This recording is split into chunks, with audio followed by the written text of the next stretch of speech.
As you know, it's been a sad week at ABC News, especially here at This Week. David Brinkley was the original anchor of this broadcast from 1981 to 1996, and he set the standard by which we will always measure ourselves. In the city of power, there were few among the powerful who did not sit down for an interview with David Brinkley. We brought some of them together today to share their thoughts and memories. From ABC News. This Week with David Brinkley. Now from Washington, David Brinkley. Mr. Speaker, thanks for coming. David, good to be here. Pleased to have you. If you were my age, you started out feeling intimidated because this was one of the great giants of broadcast journalism, and you'd grown up with David Brinkley. So the first couple of times it was kind of like, wow, I couldn't quite believe I was on the same set. Senator Dole, thanks very much for coming in. Thank you. When I was on David Brinkley's show, I felt like I'd really arrived. I finally made it to the big time. I always felt that if they had a Nobel Prize for television reporting, David Brinkley would have won it time in and time out.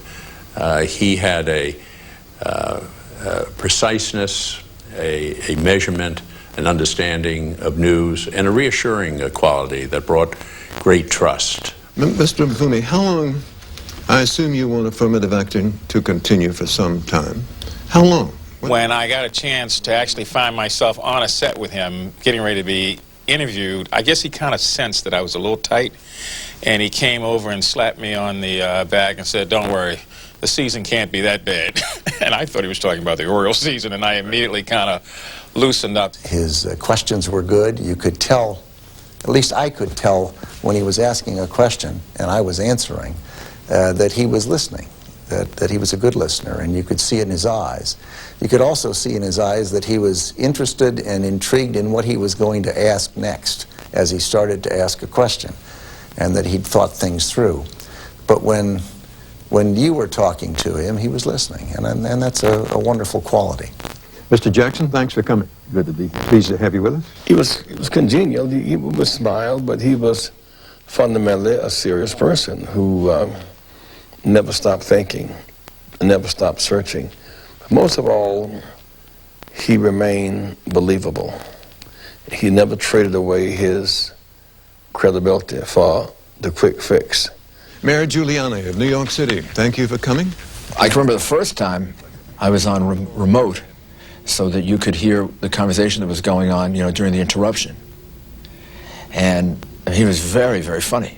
I mean, he had the same wit and sense of humor off the camera as he did when he was on camera.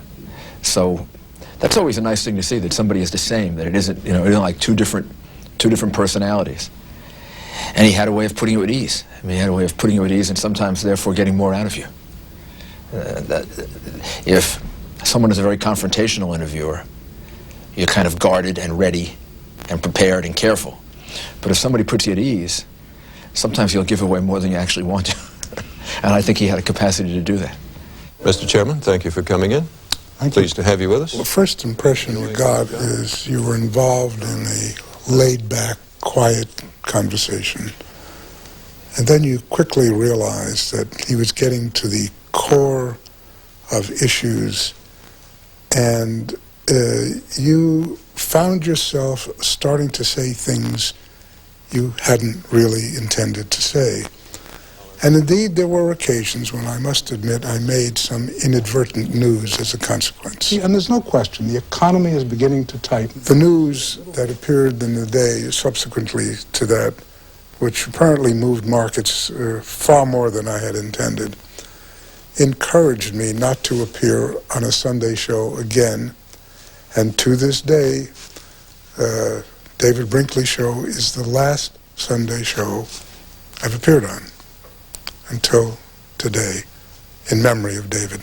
No matter who he was talking to or who he was talking about, he always treated that individual with respect. Sometimes we don't see that as often as we would like to in contemporary American television. As far as anyone here can remember, the black vote has been automatically Democratic. Is it no longer true? He was not without an opinion, but one had a sense that it was a fair and thorough and thought through. And much of today's journalism is so hot. It's so ratings-driven. It's so propaganda-driven. Sometimes the trade-off for the hot breaking news is to miss the depth and authenticity. And Brinkley represented depth and authenticity. It's a remarkable intelligence that you were dealing with. It's interesting. He essentially let the facts drive his opinions. And as a consequence, you had the general view that he was apolitical. And I got to know David pretty well over the years, and I will tell you, to this day, I don't know whether he was a liberal or a conservative. David Brinkley always believed in the basics of reporting and the basics of journalism. He had to get it right. He had to make sure it was balanced, and he delivered it without giving a sense of where he stood on a particular issue. But when he delivered it, you stopped and you listened because you knew this was somebody that actually knew what they were talking about. That's one thing that I think may be missing somewhat today, but it is a real challenge to journalists, particularly younger journalists who, unlike him, they do have a script now. They do have a model. And if they follow it, the David Brinkley model, they'll never go wrong. I hope that his legacy is that younger journalists will be able to recognize how professional he was, how extensive his research, and how interested he was in his profession. At the most impressionable times of my life, the 60 convention and the 64 convention, 68 convention, the presence of David Brinkley at those very key events, as well as later on, but those were the times in terms of the century that were enormously moving and momentous times, and he was at the center. And I always remember how people regarded. I know that was true about President Kennedy, and my brother Robert Kennedy as well, had the great respect that they had for him as a news broadcaster, and the admiration that they had for him as a complete professional. You think they've seen their day, David? Yeah, I think if David Brinkley's coverage of conventions, the way I do Bob Hope's emceeing the Oscars. He taught me, but I must say I never learned to speak in short sentences. David was a very impressive man, but he never took himself very seriously, and that's a wonderful quality to have around this town. To be interviewed by David Brinkley was to sort of be questioned by your teacher in the 4th or 5th grade. You always had a feeling that the person that was asking you the question knew a good deal more about the subject that you were commenting on, and that you were supposed to know something about it. Senator Moynihan and Senator Dole, you've both been up half the night. You must be tired out. You've got to go back later today. Is this a good way to run the country's business? And he didn't try to, twist you a little bit or put a spin on the story. He laid it out there. It was a rare quality, a rare talent, and he is greatly missed. In honor of David, we have a special roundtable today. It's my pleasure to welcome back Sam Donaldson, Cokie Roberts, and George Will. The original Brinkley Roundtable. Welcome back to all of you. Thank you. And we just heard from all of the politicians, the policymakers, their tributes to David. Sam, I just want to start out with what you think were David's distinctive contributions as a journalist. Well, before David, people who read the news, this is the news. My name is H. Allen, whatever my distinguished name is. David came along. Well, I'm David Brinkley. Number one. Number two, we've heard about his writing. I think only he and the man who actually wrote the Gettysburg Address could have done that. Short sentences, short words. But let's face it, with the substance that he brought, it was that distinctive voice. And just lifted him up. Well, you couldn't help but be around him. He wiped out a whole generation of NBC correspondents who, without meaning to, found themselves patterning their voice after his. Yes, as Fred Allen once said, imitation is the sincerest form of television, and he had a lot of imitators on television. He came here, George, in 1943 when Washington was, as he later wrote, a town of magnolias and mosquitoes. He stood around the desk of the first president he covered, Franklin Roosevelt, for these press conferences. Roosevelt in leg braces, Roosevelt in a wheelchair, and the press never covered that. The 11th president he covered, Mr. Clinton, the press covered everything. And that's a difference in Washington, and David saw it all. And I think what made him so special to me was he understood in the news business how important it is to know that there's less new in the news than you think. He'd seen a lot of it in 40 years, and he didn't get excited. And Cokie, you know, Sam talked... There were times when he did show some passion, particularly earlier on. Newt Gingrich just said in that lovely tribute that growing up with David Brinkley, it was remarkable to be on the set with him. And I, of course, had exactly the same feeling when I came to work there. This was a man I had seen every night growing up. But it was particularly true that I had seen him every night, many of those nights in the South, and as part of a Southern family. And he, from Wilmington, North Carolina, talking about the civil rights movement and about civil rights, was a very important voice in those years. I remember friends and relatives always saying, well, they're a bunch of Yankees, they're a bunch of outsiders, they don't know us, they don't understand how we live. Nobody could say that about David Brinkley, and it made a big difference. He'd love to tell the story, if I may, about how in those days a station in North Carolina hired someone to counter Brinkley's lies on Huntley Brinkley. That man's name? Jesse Helms, who went to the Senate. You know, we also heard from Jesse Jackson saying that Brinkley was not without opinions, and Alan Greenspan says you could never tell if he was a liberal or conservative. But how would you describe David Brinkley's politics? Well, he was a man of strong opinions off camera, but the true professional that he was, he kept them out of his work. I defy people who watched him on Sundays to really tell you, as he questioned the people, whether he was a liberal or conservative. I think early on, probably, he was a liberal about civil rights. I think he thought President Kennedy did basically a pretty good job. I think later in life, like most of us, he sort of drifted a little to the right, to George's side. Are you drifting, son? Not yet, son. He was a Southerner. He was, as Cokie was saying, he was a different kind of Southerner, an upper South Southerner with some liberal progressive strains in him, but culturally he was deeply conservative. And Cokie hated taxes. I think it's fair to say he was not pro-taxes. I think that he'd been audited. He had a good many homilies on that subject, and I think it's fair to say he was not pro-Castro, another person who was often the butt of David's sermons. David came to ABC and started this program back in 1981 after 38 years at NBC News. And when he came to Sunday Morning with all of you, you guys really created something new. The Roundtable was brand new in 1981. It hadn't really been seen on television before. And George, I wonder if you can just describe how David saw this, what he tried to do with that every Sunday, how he tried to conduct it. Well, two giants of television got together. It was Roone Arledge, saw that David was a free agent and signed him up. And what Roone Arledge really wanted was the Roundtable. He saw a program that was on in Washington called Agronsky and Company. Martin Agronsky used to run it. And he said, let's do that. And you were on that. I was on that. And he sort of stacked the interview portion on top of it to make an hour program. And David had been present at the creation of the evening news show. He'd been a correspondent for John Cameron Swayze on the Camel News Caravan. One of the requirements of which was that the anchor, Mr. Swayze, have a lit camel in view at all times during the television broadcast. So David was there. He oversaw. Cronkite went first, but they all moved at about the same time, from 15 minutes to half an hour.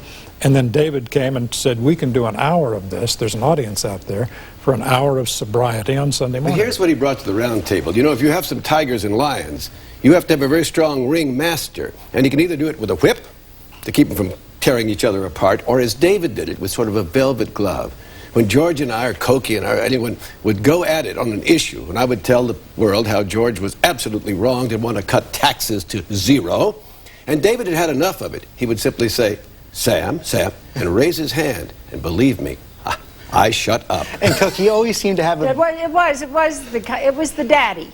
He was the daddy, and Sam was the bad boy, and George was a little smart alecky, and David did keep that going in just the right fashion. Right of reply, George? No, that's exactly right. He was adult supervision. I feel like David Brinkley here. I can't get a word in edgewise. I'll just put my hand out there, Sam. But he always did seem to have this very bemused look on his face as you all were going at it. It was fun to watch. Let's talk a little bit about David Brinkley, the person. You all worked with him for a very, very long time. We heard Rudy Giuliani say, Sam, that he was the same way off camera as he was on. He was an elegant gentleman. I never heard David Brinkley with an outburst off camera.